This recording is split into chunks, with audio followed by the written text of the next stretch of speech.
Rickshaw वालों के लिए प्रोग्राम रखा था गीता जैन जी ने।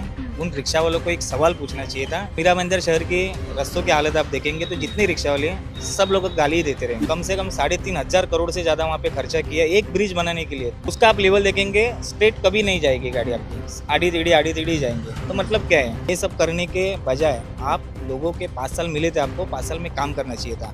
नमस्कार, मैं शिवानी दुबे, आप देख रहे हैं mirror of truth. Mira Bhayandar में नियमों को ताक पर रखकर आचार संहिता का उल्लंघन किया जा रहा है और इसे अंजाम यहाँ के विधायक ही दे रहे हैं। आखिर क्या है पूरा मामला? आखिर किस तरीके से मीरा भाईंदर में पिछले 4 दिनों के अंदर 2 FIR दर्ज हुई है? हम बात करेंगे समाज सेवक प्रदीप जंघम से और बात जानेंगे कि आखिर इस विषय पर उनका क्या कहना है। सर, जिस तरीके से 4 दिन के अंदर 2 FIR आचार संहिता का उल्लंघन करने के तहत दर्ज हुई है मीरा भाईंदर में और विधायकों द्वारा ही इस पूरे नियमों को ताक पर रखकर ये कई कार्यक्रमों का आयोजन किया गया, क्या कहेंगे? देखिए, आम आदमी के लिए आज जितने रूल्स रेगुलेशन है उतने इन कॉरपोरेटर्स को नहीं है, इन लोक प्रतिनिधि लोगों को नहीं है। आज एक कोई फंक्शन आप किसी रास्ते पे करने जाते हो तो ट्रैफिक वाले आपको 4-4 दिन परमिशन देते नहीं है, महानगर पालिका परमिशन देते नहीं है और ये बिना परमिशन है प्रोग्राम ऑर्गेनाइज करते हैं। तो ये बहुत गलत बात होती है। पहली बात तो कि नियमों को ताक पर रख के आप सारा उसका उल्लंघन करते हुए आप आपके प्रोग्राम ऑर्गेनाइज करते हैं। सबसे पहली बात तो मेन तकरारदार भी मैं ही हूँ इस दोनों तकरार का भी। विधायिका जो है गीता जैन, इन्होंने अभी एक प्रोग्राम रखा था कि रिक्शा वालों को सबको बुलाया था। 800 से 1000 रिक्शा वाले, वहाँ पे मारपीट भी हो गई, बहुत सारे ये भी हो गए। उनको खाना रखा था, 5 साल उनको पेट नहीं था। आज 5 साल बाद रिक्शा वालों की उनको याद आ गया और उनको ये प्रोग्राम करना पड़ा। मेरा यही बोलना है कि अगर कुछ रिक्शा वालों के लिए काम किए रहते, कुछ उनको अच्छे रास्ते दिए रहते तो आज ये नौबत उनको बुलाकर उनको लुभाने की कोई ये ज़रूरत नहीं पड़ती। दूसरी बात ऐसी है कि उनको गिफ्ट बांटे गए। पहली बात तो अगर इलेक्शन डिक्लेयर होते तो आप 5 साल पहले उनके भी घर पे कुछ शायद से डब्बे दिए खाने के, मतलब रोटी रखने के डब्बे। 5 साल पहले उनके घर पे रोटी, मतलब आज डब्बा देने के बाद ही उनके घर पे रोटी बनने वाली, उनके घर पे ऑलरेडी डब्बे है सबके घर पे। तो ये सब गिफ्ट देने के हिसाब से और उनको लुभाने की कोशिशें जो कर रहे हैं तो ये कम्प्लीटली उनका फेलर है। वो आज 1000 लोगों को आप एकत्रित करते हो। आज आचार संहिता लागू हो गई है। 10 लोगों से ज़्यादा, 5 लोगों से ज़्यादा आप ग्रुपिज्म कर नहीं सकते। उनको अगर पता है, फिर भी अगर आप खुद को हिटलर अगर समझते रहेंगे तो ये हिटलरशाही ख़त्म करने के लिए हम जैसे लोग आज भी इस मीरा भाईंदर शहर में हैं। दूसरा प्रोग्राम ऑर्गेनाइज़ किया था बीजेपी के शर्मा जी ने, किशोर शर्मा जी ने। वो सेंट्रल पार्क मैदान में हो गया था। तो वहाँ पे लाडली बहन जो योजना, वो अंडर टेबल एक प्रकार से लेडीज़ लोगों के वोट पाने के लिए एक प्रकार का क्या बोलते हैं इसको, घूस देने का जो इनका प्रयत्न चालू है। हालांकि महाराष्ट्र गवर्नमेंट के पास इतने पैसे है भी नहीं अवेलेबल। 1-2 महीने और किस्त चलेंगी उनकी, अगर सत्ता में बैठते तो करेंगे, फिर बाद में कुछ ना कुछ रीज़न दे के बंद करेंगे। इसके लिए हम आम आदमी और जितने भी बहनें हैं जिनको इसका लाभ उठाते हैं वो कुछ कर भी नहीं पाएंगे क्योंकि कोर्ट्स के ऑर्डर्स वगैरह आ जाएंगे। क्या है कि उसका रिपोर्ट्स में ये कर देंगे।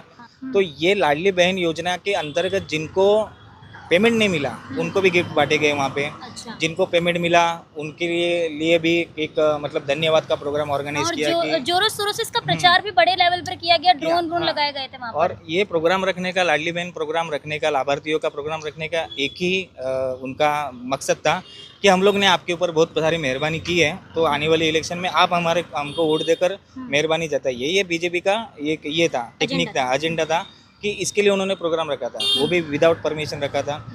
आम लोगों की अगर गणपति मंडल, नवरात्र मंडल को आप अगर जाके देखेंगे तो उनको इतनी परेशानियों का सामना उनको झेलना पड़ता है, लेकिन इन लोगों के ऊपर कुछ ना नियम रहते हैं ना कुछ कायदा कानून रहता है। तो ये ऐसे प्रोग्राम्स ऑर्गेनाइज करके ये अपना फेलर दिखाते हैं पहले वो।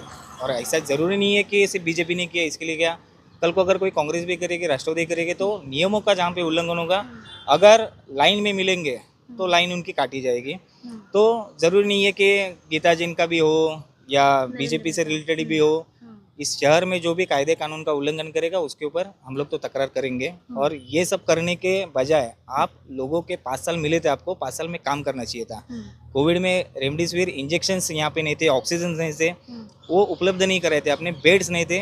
जिन लोगों की मौत हो गई उन लोगों ने इनको जवाब देना चाहिए इस इलेक्शन में। अगर इन लोगों ने काम किया तो इतने बड़े पैमाने पर इनको लोगों को इकट्ठा करने की शायद जरूरत ही नहीं पड़ती। जिन रिक्शा वालों के लिए प्रोग्राम रखा था गीता जैन जी ने, उन रिक्शा वालों को एक सवाल पूछना चाहिए था कि ठीक है, ये तो सीसी रोड बना, ये तो 2019 के पहले बना हुआ है, इसके लिए आज ठीक है, लेकिन आज मीरा भाईंदर शहर के रास्तों की हालत आप देखेंगे तो जितने रिक्शा वाले हैं सब लोग गाली ही देते रहेंगे उनको। एक हमने भी लिया था बोलेगा नहीं, public opinion, गाली एक भी बोलेगा नहीं रिक्शा वाला कि भाई रास्ते ठीक है, उनकी लेवल देखिए। अभी ये नया ब्रिज जो बनाया, जो दहिंडी में अभी उद्घाटन हुआ लेट नाइट, उसका भी आप लेवल देखेंगे, कम से कम 3,500 करोड़ से ज़्यादा वहाँ पे खर्चा किया एक ब्रिज बनाने के लिए। इतना इसे ये तो पब्लिक को पता नहीं रहता है।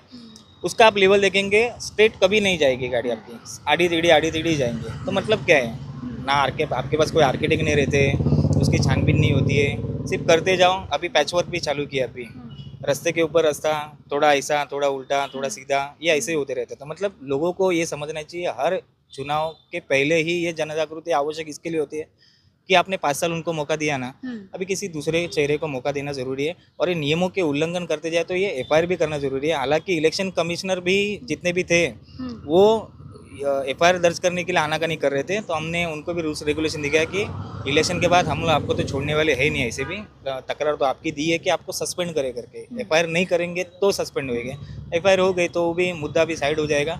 और उनको बताया कि आप नियम आचार संहिता क्यों लगाइए, उसकी जानकारी आप ये जितने भी जनप्रतिनिधि खड़े रहते हैं उनको आप दीजिए।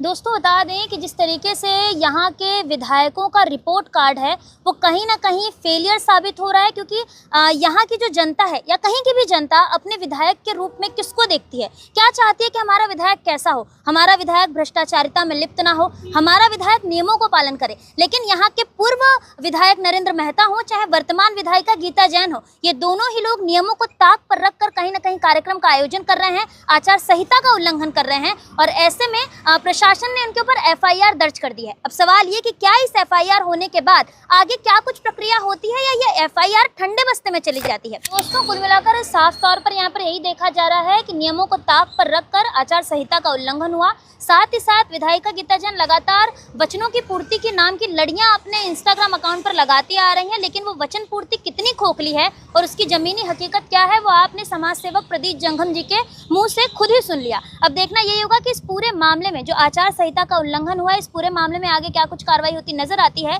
और आने वाले इलेक्शन में या गीता जैन हो या नरेंद्र मेहता हो, उन पर यहाँ की जनता किस तरीके से प्यार बरसाती है। बहरहाल दोस्तों आज की इस वीडियो में इतना ही। मैं शिवानी दुबे फिर मिलूंगी आपसे अगली खबर में। तब तक देखते रहें मिरर ऑफ ट्रूथ, क्योंकि हम दिखाते हैं सच का आईना।